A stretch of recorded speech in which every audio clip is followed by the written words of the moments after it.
Good evening, everyone. My name is Joseph Berger, and I am the Theater Operations and Events Manager at Film Forum, an independent, not-for-profit, four-screen cinema in Manhattan's West Village. This year, 2020, marks Film Forum's 50th anniversary. We are both proud of this milestone and working hard to ensure many more years as one of the nation's premier art house cinemas, especially through this challenging time. I'm speaking to you all live from my office on West Houston Street. This is yet another virtual event we are hosting while the theater is temporarily closed. So first and foremost, we wish you all health and happiness at this time. Tonight's discussion is on 76 Days, a riveting documentary of the early weeks of the COVID-19 outbreak in Wuhan, China. Filming began in 4 Wuhan hospitals just after the lockdown went into effect on January 23rd. Although it's a harrowing journey, the filmmakers find a tremendous amount of compassion, hope, and even humor within the eye of this storm. Writing in Vox, Alyssa Wilkinson calls the film heartbreaking and humanizing and invaluable. 76 Days is nominated for an IFP Gotham Award for Best Documentary and is now available to rent on our virtual cinema platform at filmforum.org. I'd love to welcome our guest moderator this evening, David Ehrlich. David is based in Brooklyn and is a lifelong Film Forum patron. David is the senior film critic for IndieWire. Hi, David. Hi, Joseph, and hi, everyone else out there. Thank you so much for having me tonight. And I just feel like I should apologize in advance in case you hear a cameo appearance from my teething one-year-old son who has decided that to make this his fussy time. He has some thoughts about the film, all of them very positive, but he does want to be heard. So I'll be sure to mute myself when I'm not talking to minimize baby screaming as best I can. Good questions. Can't wait to hear. And I'd love to welcome our special guest tonight, the co-director of 76 Days, Hao Wu. Hao's documentary films have received funding support from the Ford Foundation Just Films, ITVS, Sundance Institute, Tribeca Film Institute, and international broadcasters. His previous feature documentary, People's Republic of Desire, about China's live streaming phenomenon, won the Grand Jury Award at the 2018 South by Southwest Festival. He followed that film with All in My Family, a Netflix original documentary short that launched globally in May of 2019. 76 Days had its world premiere at the Toronto International Film Festival this past September. Hao was born and raised in China, is now based in New York City, and is currently a member of the documentary branch of the Academy of Motion Picture Arts and Sciences. Hello, Hao. Thank you very much for being here. Thanks for having me. I just watched the film and I want to just congratulate you on a tremendous achievement, a really important and remarkable documentary. So I can't wait to hear you and David discuss the film. I'm going to say goodbye and I'll see you guys both in about 45 minutes. Great. Well, just to reiterate really quickly before we begin what Joseph was saying, please, if you have a question out there, don't hesitate to ask it in the Q&A function on Zoom. I'll do my best to keep tabs on the questions that come in and pose them to Hao. And Hao, I wanted to reiterate also that People's Republic of Desire is really a phenomenal film. And if you've watched 76 Days yet, or if you're just preparing to watch it, I would highly encourage you to take some time and seek that film out as well. Hao, thank you so much for being here tonight. Thank you, David, for taking the time for actually having reviewed my past 2 feature films. It's been my pleasure both times out, and this film in particular is such a remarkable piece of work.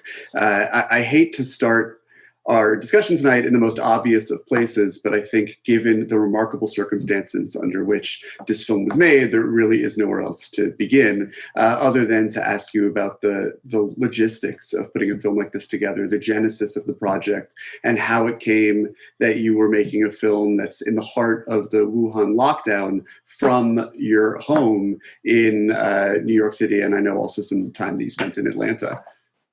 Yeah, so normally I think, David, you are familiar with my past work. So normally I like to focus on character stories. I usually shy away from newsy topics because I always wonder as a storyteller how much I can bring to a topic that's been well covered by news media. So under normal circumstances, I would not be touching the COVID-19.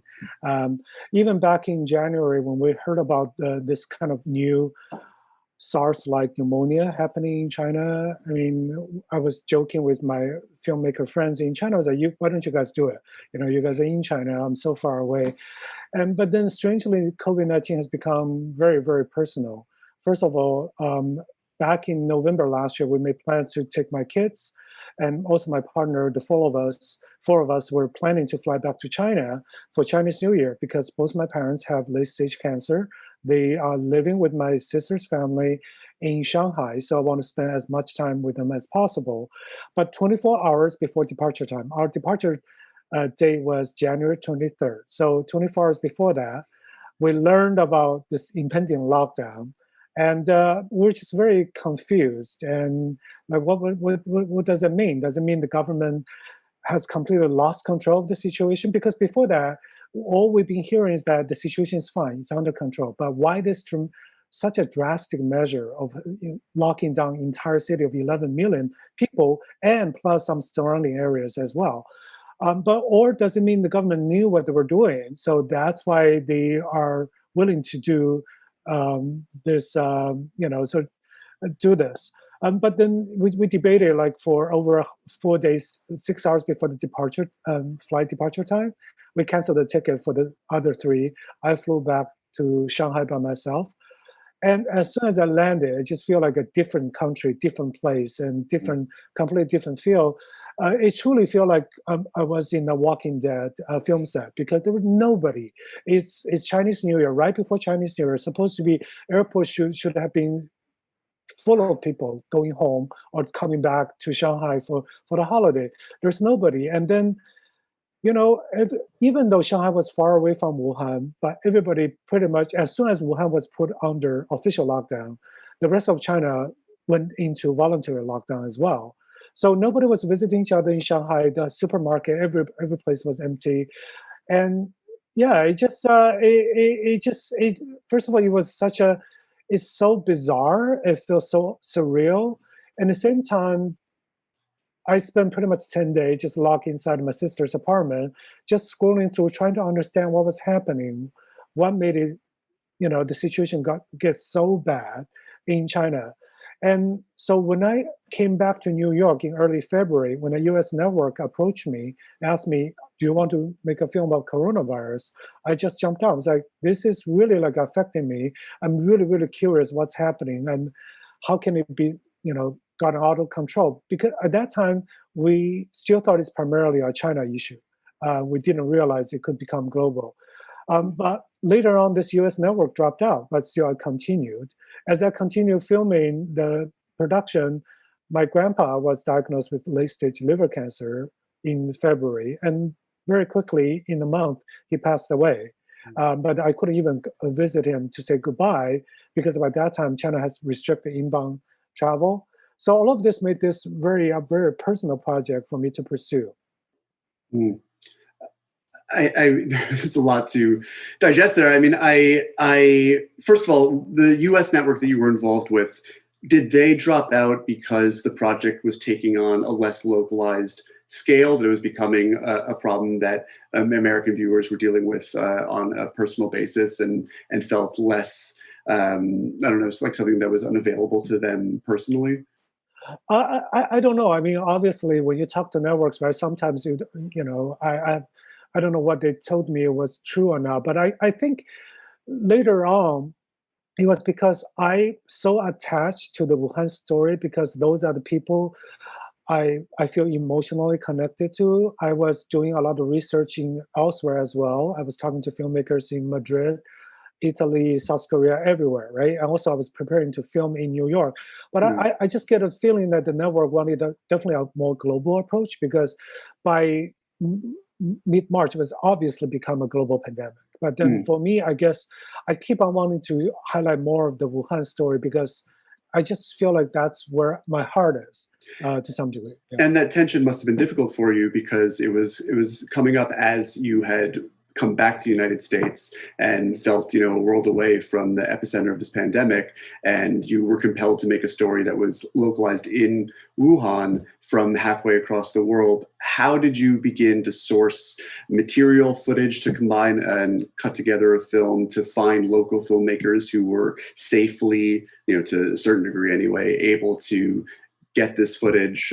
What was that process like?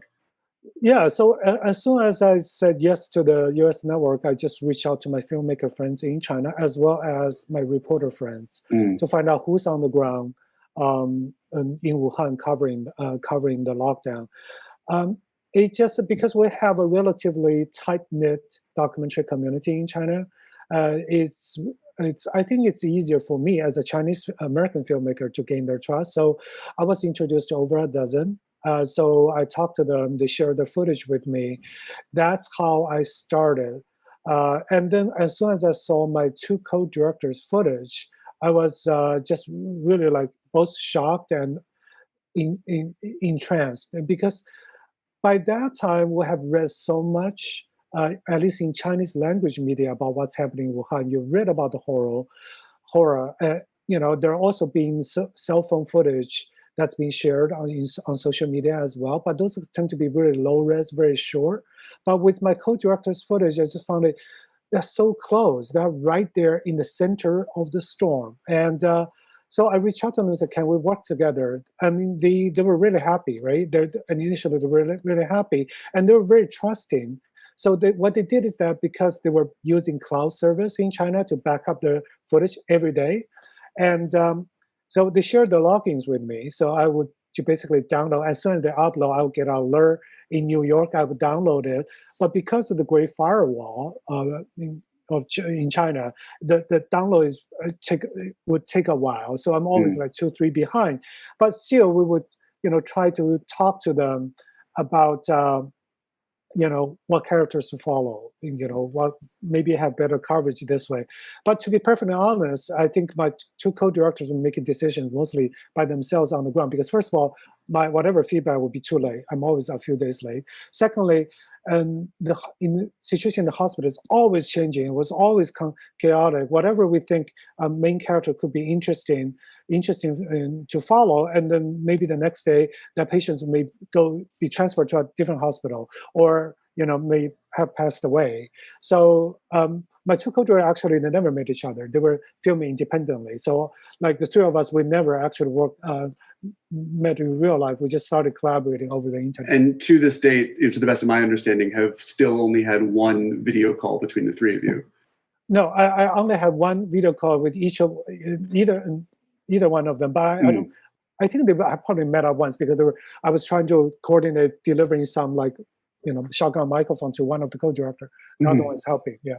Now, for those of you who haven't seen the film, it's really impossible to overstate how immediate and bracing this footage is. Evocative of a Frederick Wiseman film or something to that effect, with just how up close and in the moment, in the early days of the outbreak, in 4 various hospitals across Wuhan, the footage that Hao was receiving is, and none of the footage is necessarily, it's filled with portraits of selfless individuals and frontline care workers who are doing their utmost to save lives. But I know that the Chinese government has a history of interfering with film projects of all kinds.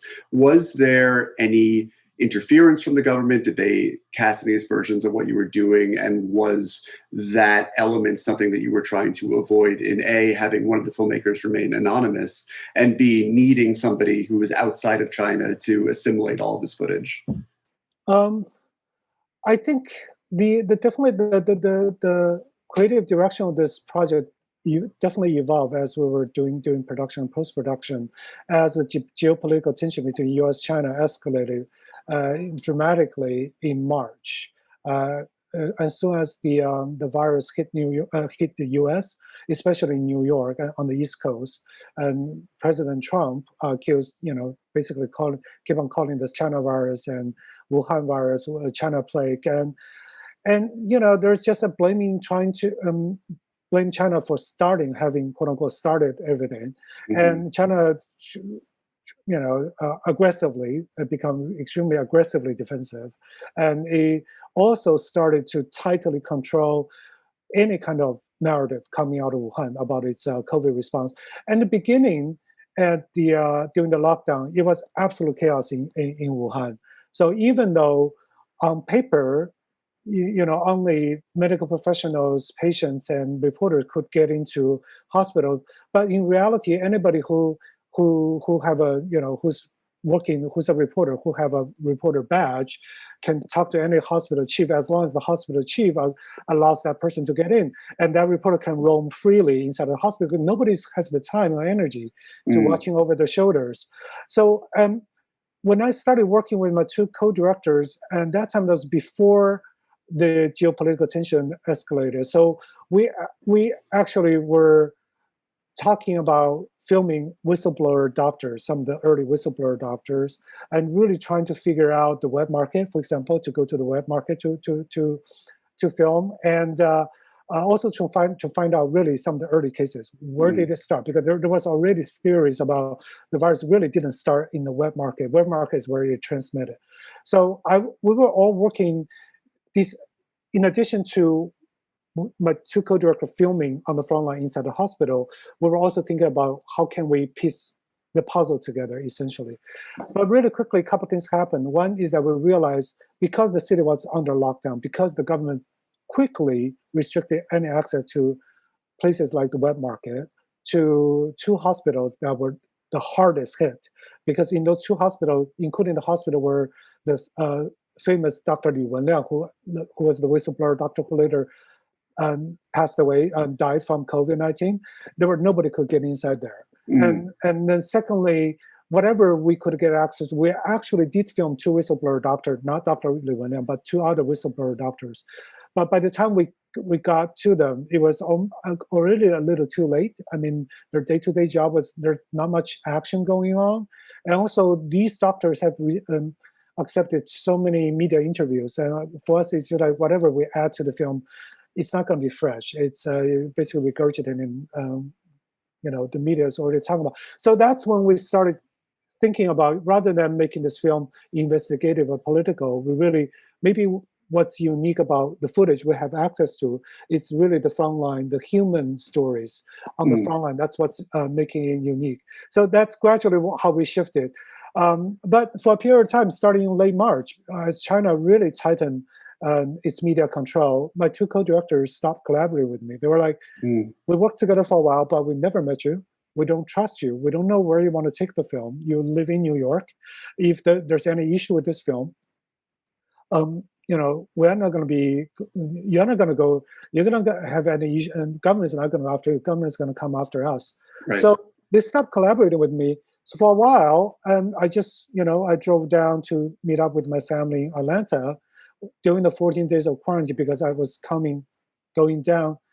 My partner and our two kids sort of like drove down to Atlanta to stay at my in-laws' place because I was filming in New York at that time. It was dangerous. But so I drove down to Atlanta to join them. I had no film, no nothing. I was quarantined in the basement, in my in-laws' basement. So that's when I started thinking maybe I should try to piece together a film and show it to them. Because at that point, you were determined to tell some story about the COVID outbreak. It affected you to the point where you didn't want to let the idea go just because you were having some difficulty corralling the story out of China. That's right. And also the US network dropped the project. I basically had no project going on. So I'm like, I wanted to make a project. So I started editing. And only after I showed them the cut, did they finally agree to resume collaboration again. Right. The body of work that was impressive and already known to the world you had made to that point wasn't enough to convince, because of how much these two Chinese, based in China collaborators you had. It still wasn't enough to earn their complete trust in you, just because it was such a fearful environment. Absolutely, it was, and also because COVID. I mean, right. And it speaks to the increasing general tight control of media in China, but also with COVID, it was for a period of time was so sensitive, and everybody we keep on hearing stories of people in Wuhan who talk to reporters, foreign reporters got visited by state security agent, and other people when they're trying to ship drives around, the drives got stopped. and then police will go visit them. So it was a really fearful environment. I mean, obviously, we're in a different moment now where the story of COVID and its effects and the way that it's been handled by national governments is more known, and it feels like less privileged and confidential and secret information and so forth. But have you gotten any confirmation at this point that the Chinese government has seen the film, which premiered on a prominent world stage at the Toronto International Film Festival, if they had any comments, if any censures were made, and if your anonymous co-director is still afraid of their name becoming public? My anonymous, so I mean, before we premiere on TIFF, I really tried to convince Anonymous to disclose identity because I said, you shot some beautiful image, I want you to get the credit. But at that time, because Wei Shichen, one of my co-directors, he's a video reporter for Esquire China. He works and lives in Beijing. So Beijing is very different. Beijing is one of the the culture center of China to some degree. And he's also an aspiring documentary filmmaker. So he knew he was taking some kind of risk, but he knew he kind of understand a little bit better of the international documentary market.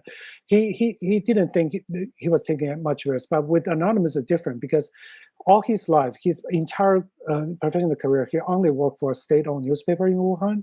So he was so afraid of anything could go wrong. I keep on telling him that this is not a political story. You don't have to be, first of all, you should be proud of it. Secondly, I don't think the government is going to go after you. But then I think just for him, it's more about this kind of fear of the unknown, uncertain. And also, he has no aspiration to be known as a documentary filmmaker. So that's why. But after the film, has started traveling in Toronto, to protect him, we declined all media interviews from any Chinese language press. Sure. So to try to protect them, but because it premiered in Toronto, so gradually the industry in China has heard about this film, and some of them has used VPN to watch the film overseas. So far, I think it's been good. I feel like people think it's been objective portrayal of what's happening on the phone. Yeah, I mean, certainly I would have trouble imagining what the Chinese Censorship Bureau would find problematic about the movie, but that is the difference between myself and the censors in China, that we have very different metrics for these things. I mean, you've really shaped a hopeful, humanistic portrait where, the hospitals and the people who work at them are doing their best and really tirelessly, at the expense of their own personal health in many cases, doing what they can for these patients. An example that I think holds up to any of the heroic valorism that we've seen from medical workers in the United States or anywhere else. Can you talk a little bit about pruning the movie into that shape and really making sure to focus, whittle away the political framework around the film and focus on the stories that you captured in this footage, and just the volume of footage that you must have received? I can only imagine. You've spoken already about some of the stories and some of the characters that were left on the cutting room floor, but I would have to imagine just to prune it down into this tight 90-minute or so piece that you really had to prune through hundreds upon hundreds of hours of footage. Yeah, I don't exactly know how many hours. I would estimate somewhere between 300 350 hours to begin with, because I did ask them to film a lot of the characters, but really quickly I decided I'm not going to use them. For example, we film a lot of the volunteers, a lot more volunteers in Wuhan stories outside of the hospital. But really quickly, I knew I wouldn't use any of them because by that time, by April, there has been so many short documentary programming on Chinese state broadcasters, just trying to, tell people how heroic the people are in Wuhan. By that time, I had watched so many volunteers, so I was like, okay, it's not going to be fresh anymore. I'm not going to use them. And some of the whistleblower doctors, they were not interesting, not compelling on camera. Also, it's been well told by other media, so I'm not going to use them. And then because I was in a rush to cut out something to show my co-director to get their final buy-in to resume collaboration, so I really didn't go through the editing process with my past film. I just really diving right away and trying to remember what shots, what image moved me when they shared with me, shared the rushes. I was watching the rushes, right? What really stuck to my mind when I was reviewing the rushes. Yeah.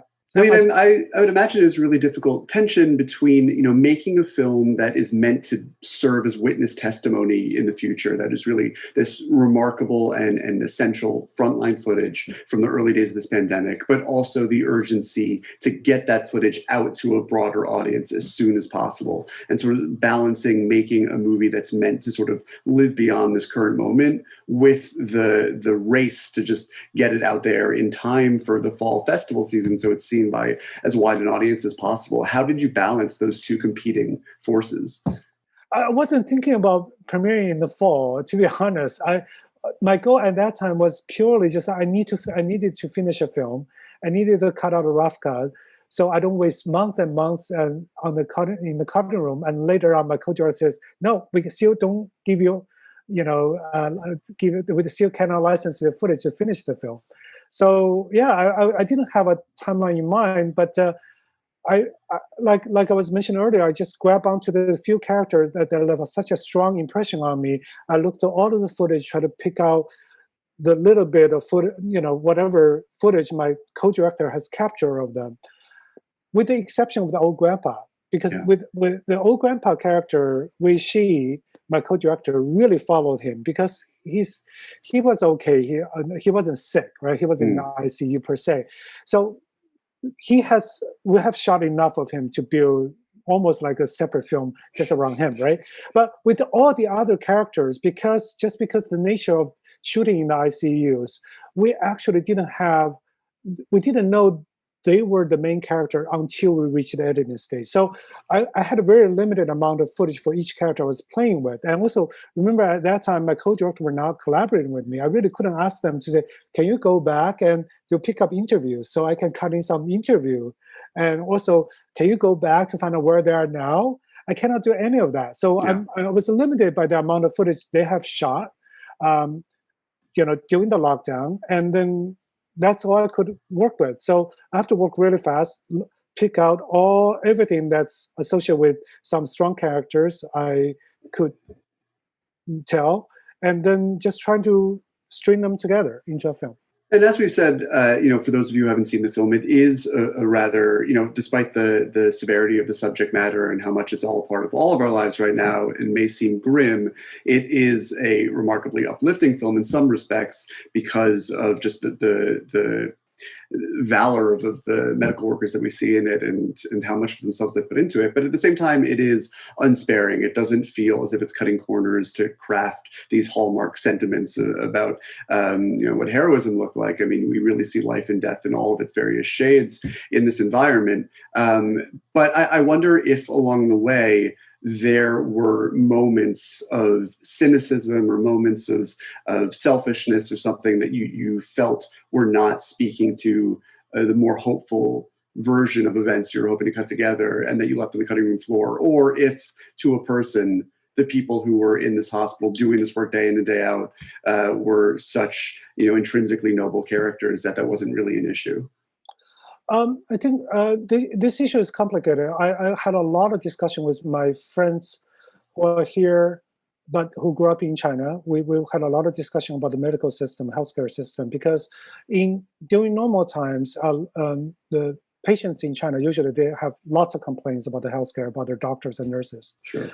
And for a lot of systemic issues like low pay of the medical professionals and overwork of the medical professional. So they also ask, like, is it true? First of all, what's being portrayed in your film, that this kind of the heroism of the medical workers. So I had several chats with the co-directors and really trying to find out whether that's true or not. I feel like overall, just as here, during COVID, during the peak of COVID cases back in March and April in New York City, we tend to hear about a lot of very positive stories because these are the special circumstances that somehow that young people like to heed the call to rise to the occasion, right?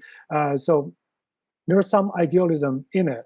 Secondly, practically as a film, I can, there are some moments that's not as glowing. That's definitely been captured by my two co-directors. I try different ways to cut them in. However, the main issue being those are stories unrelated to the characters I'm following. If I Sure. just cut in something random, it's the same thing as if I cut in some news clip that's talking something unrelated to what our viewers have been following on screen.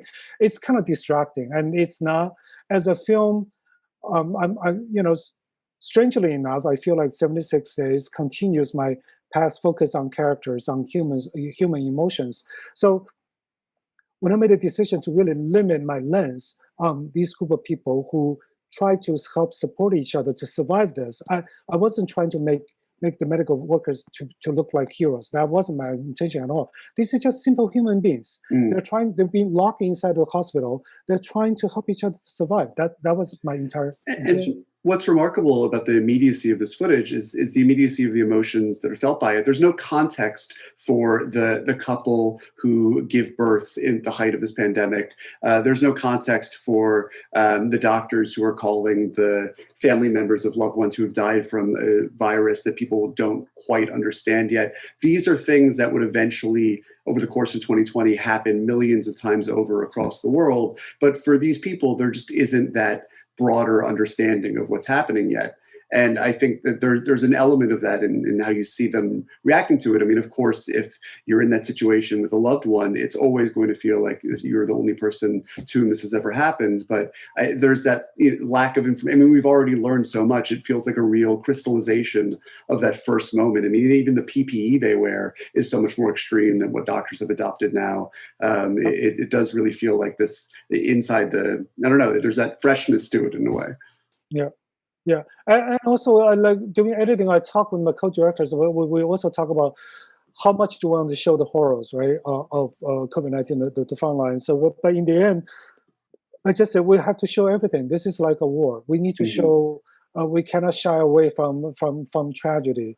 But I feel so extremely lucky that when my two co-directors, even when they capture death, when they capture people being so sick, I feel like they capture with enough compassion and respect.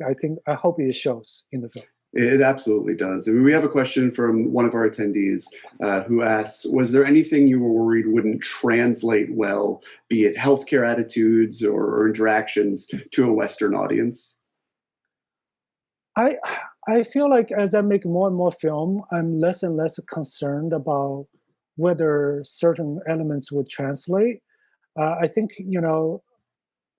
I forgot I just basically say, for me, I follow my emotional instincts. If I feel like the emotional tone of the scene of a shot is good, it resonated with me, I trust somehow it's going to resonate with viewers, even if they don't understand China at all.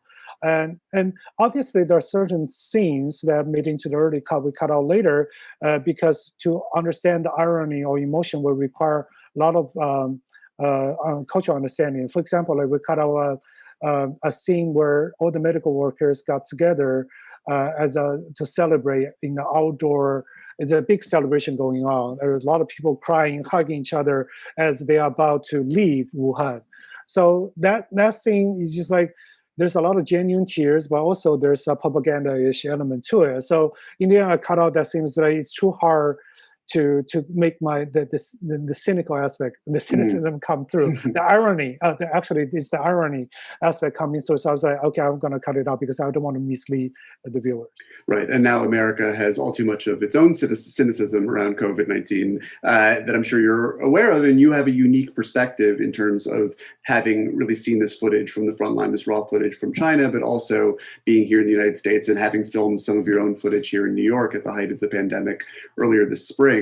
I feel like as specific as the portraits that you paint in your documentary are, there is a certain universality towards the way that people behave and the feelings they show one another. Can you speak to a little bit about what you may have learned or things you may have known and have been reinforced by this experience about the way that some experiences ultimately boil down to something, ineffably human that sort of transcends national identities? Yeah, I think back at the end of March and early April, I remember I was really depressed. I was depressed because I didn't know whether I had a film or not. That's one. Secondly, as I was started reading about past pandemics, it was so depressing. If you read the past pandemic, every single time, and people trying to scapegoating, right? The other group, always trying to scapegoat some people, and also it's just the selfishness of people. The human side really comes out. So I was really depressed, and then as I started editing, and also as I continued to talk to other filmmakers who are filming in Madrid and Italy, it kind of like gradually dawned on me that wait, there are people who have been nice to each other, and they're also happening everywhere. It's like the same volunteering in Wuhan who's driving people around, risking their own lives. It's happening in Milan as well. The same doctors who are so selfless in my director's footage is my friends I know who are working in hospitals in New York. So I guess I don't know whether it's because for me to survive this pandemic, I was intentionally or subconsciously looking for the more positive story in my footage. I don't know. Maybe that's part of why I needed to finish the film, why I cut the film this way. But I think as I started editing this film more and more, I just feel like more and more positive that we have the capacity to be nice to each other, like the more good side of humanity. That I guess maybe later on, I started, to focus on that more and more and become less cynical. I think it's entirely possible, as you've shown, to make a film like this as a defense mechanism for yourself that is not also dishonest. I mean, it sort of is able to do both things at once. But I think one of the takeaways from the movie, as gross of a generalization as this might be, is that in broad strokes, people individually are good and well-intentioned, and the systems around them are very corruptive. I mean, that's not a novel thought, but it's something that I think has really been one of the overwhelming stories of this year in the broadest strokes. I mean, is that a fair assessment of what the reaction that you've seen, maybe across the United States and China, that disconnect between, individuals and their governments? Oh, that's a really big question. Perhaps too big. Perhaps too big. I feel like the more I dive into the little details in this film, this is truly honestly that I just decided I'm not going to think about the politics anymore, because it's hard. And just to be fair, in the beginning, I think most of China, and me included, were angry at the Chinese government, the response to the early response to COVID-19. But as people watch how the United States government fumbled as well, completely failed the COVID response, and also watching how situation in China really quickly stabilized, I think Chinese people's mind about their own government, including my view about the government, slowly change corner. So right now, I just feel like it's really hard for me to pass judgment at all about how the Chinese government has performed. Because on one hand, the measure it's adopted is so draconian, right? It's really like, there are stories I wanted to pursue, I couldn't get access to. For example, like when they locked the entire city, AIDS patients in Wuhan, in Hubei province, couldn't get AIDS medication. Cancer patients couldn't get chemo because all the resources are devoted to COVID-19. Is that good or is that bad? It's a huge human tragedy, but at the same time, it did help to stabilize, to put COVID under control. So nowadays, it's like, I'm not gonna.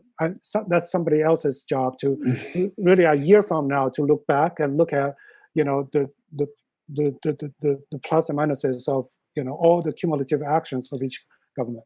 Yeah, I mean, I as someone who's feeling almost nothing but white hot anger towards my own government at the moment, in regards to that's easy to but I think you look at the fatality rates and the numbers overall, certainly per capita, but even in general versus China, the United States, it would seem from a emotionally detached point of view to make an easy call, but at the same time, it's as you say, it's in the moment when those AIDS and cancer patients weren't able to get their drugs, it must have felt like a absolutely ghastly injustice, as to a degree that it was. And now, of course, there are so many people in the United States who have ailments that they would need to go to a hospital for, that they can't because those hospitals are overrun with COVID patients because our government has done so little.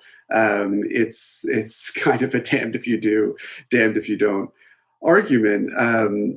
But I think one of the things that I take away from this movie is just that, you and I both live in New York, and especially earlier this year, even for those of us who have been lucky enough not to lose loved ones from this virus, even though I think we all sort of know people, at least at some degree, who have been sick or died from it, the virus was hard to physiologically deny. It was in our houses, whether it was the constant stream of sirens outside of our windows, or any of the other signs that we saw of the reality of what was happening outside of our homes. And yet, I still think there's kind of a failure of imagination to understand the reality of what's happening, even if intellectually you have no doubt in your mind. I think to understand just the scale of it and the horror of it happening is a leap that the human brain, maybe again out of a defense mechanism, can't always make. And a film like this can really help overcome that boundary, at least in the 90 minutes that it takes to watch. But what more is it like can we do other than make films like this to sort of impress upon people that this is actually happening? And I'm not talking about deniers. I mean people with the best intentions, who are capable of understanding what's happening around them, to sort of make that extra step towards, I don't know, understanding what people are going through. Yeah, I think we're all trying to figure that one out, on because like we're all suffering from some kind of COVID fatigue, right? I mean, COVID for us has increasingly become just as stats, right, and political talking points. It's sad. I don't know. I think for me as a storyteller, I feel very fortunate. I feel very fortunate that this film hopefully coming out at this time while we're faced with a tough winter ahead of COVID resurgence. I'm hoping that more people will get to see it and to get back out of the COVID fatigue, to really take COVID seriously. Because even like for me, when I walk around in New York, people are wearing the mask, but they're putting it under their nose. Like I get tired. I want to take my kids to the park and have physically, socially distant play dates with other people. But I think stories like this at least can serve that little purpose of trying to give visual evidence that this is for real. And there's something just, I mean, we've said it in other ways, but there's something perversely beautiful about this film, which is, it might seem to some like the last thing that you want to watch right now that we're heading into this dark winter and it feels like COVID is all around us at all times. There is something about looking, this closely into the eye of the storm that I found, it was 90 of the minutes that I spent watching this where I've been the least overwhelmed by dread, even though there are moments so harrowing, particularly at the beginning of the film, in the George Romero like incursion on the hospital where it all feels so horrifying. I can't stress enough to the people out there who have yet to see the movie that it's a lot more sobering, but in a positive way that imparts a really helpful perspective than you might imagine based on the log line and the idea of it. David, I agree wholeheartedly with that sentiment. And I was really struck by one comment that I believe a doctor makes, maybe a third of the way through.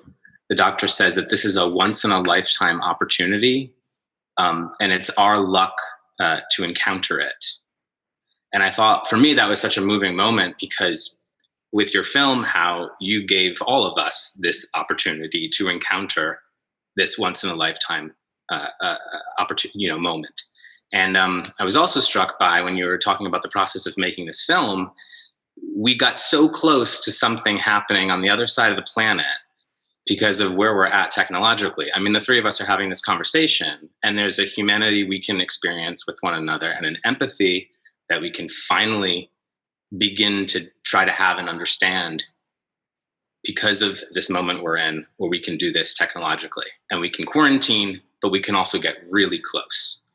I also loved the moment where a doctor is holding a patient's hand and says, "We are your family now."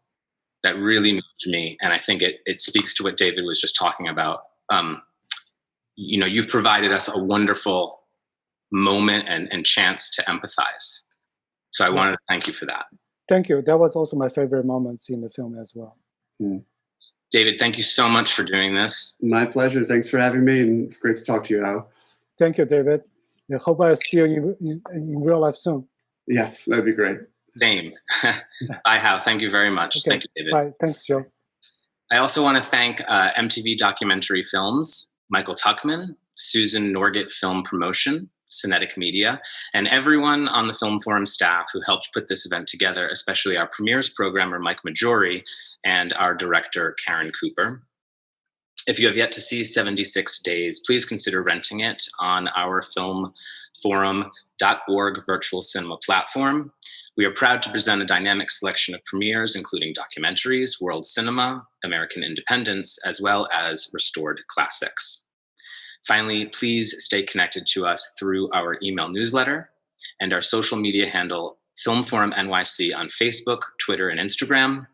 We will keep you up to date with additions to our virtual cinema roster and upcoming virtual events. Thank you again for being with us tonight, and we wish you health and happiness. Good evening.